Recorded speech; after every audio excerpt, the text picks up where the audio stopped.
گزرتے ہوئے لمحے اتنی تیزی کے ساتھ گزر رہے ہیں کہ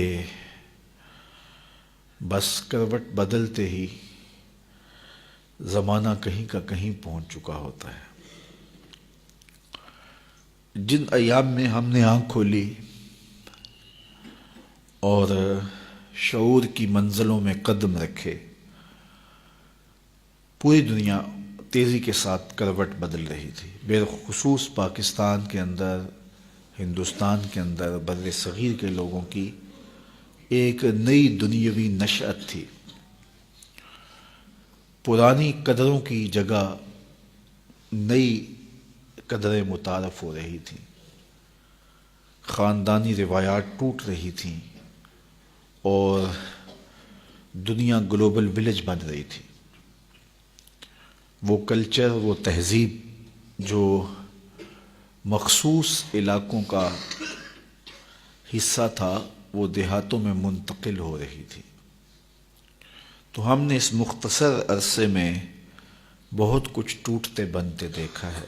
آج سے صرف 30 سال پہلے یا 35 سال پہلے چلے جائیں، اور بالخصوص جو لوگ دیہاتوں میں رہے ہیں، اور اس وقت دور موجود کا کلچر، اور 30-35 سال ماضی کا کلچر، اس کا موازنہ کریں تو ہم ایک دنیا سے دوسری دنیا میں منتقل ہو چکے ہیں۔ آج سے 35 سال قبل ہم ایک اور جہان میں تھے، جس میں قدریں اخلاق کی پامال نہیں ہوئی تھیں، جس میں شرم و حیا کے جوہر موجود تھے، جس دور میں بیٹیاں برہنہ سر نہیں ہوتی تھیں، جس دور میں نوجوانوں کی آنکھوں میں شرم و حیا کی بجلیاں تھیں۔ ایک شخص کی بیٹی پورے گاؤں کی بیٹی خیال کی جاتی تھی، سمجھی جاتی تھی، مانی جاتی تھی۔ ہم نے وہ لمحے بھی دیکھے ہیں جب بیٹیاں رخصت ہوتی تھی، پوری بستی آنسو بہاتی تھی۔ اور یہ بہت پرانی بات نہیں ہے، 30-35 سال پہلے کی کہانی ہے۔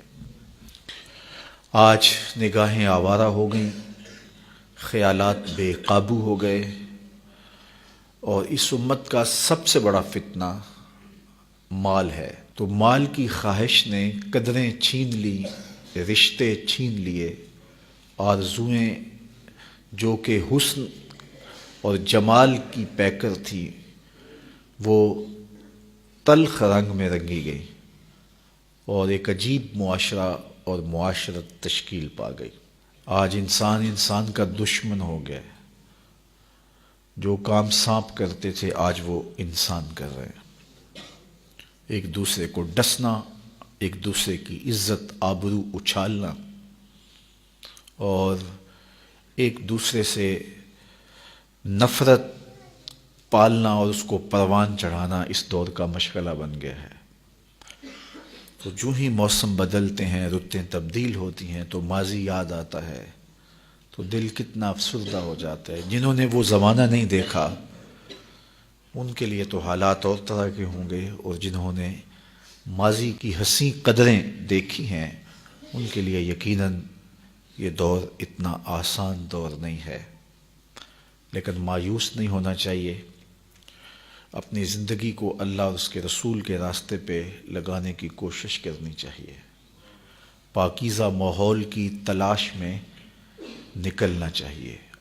اچھا ماحول اچھائی کی قدریں اور اچھائی کی قوتوں کی نشت کا ذریعہ ہوتا ہے، اور برا ماحول اچھے لوگوں کو بھی برا بنا دیتا ہے۔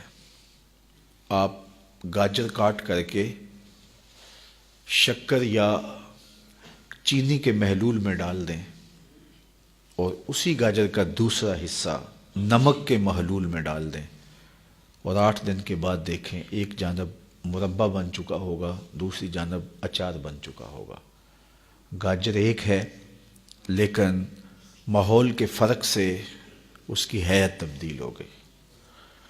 پاکیزہ ماحول کے ساتھ جو لوگ وابستہ رہتے ہیں، انہیں خیر ملتی ہے، اور اگر وہ خیر کے کسی ماحول سے وابستہ نہ ہوا، تو شر کا ماحول اس کے تقدس کو اور اس کی پاکیزگی کو، اس کی عفت کو، اس کے شرم و حیا کو اور اس کی اقدار عالیہ کو زائل کر دے گا۔ تو صاحب وہ آؤ اس تھوڑی سی زندگی کو اللہ اور اس کے رسول کے نام پہ گزار دیں۔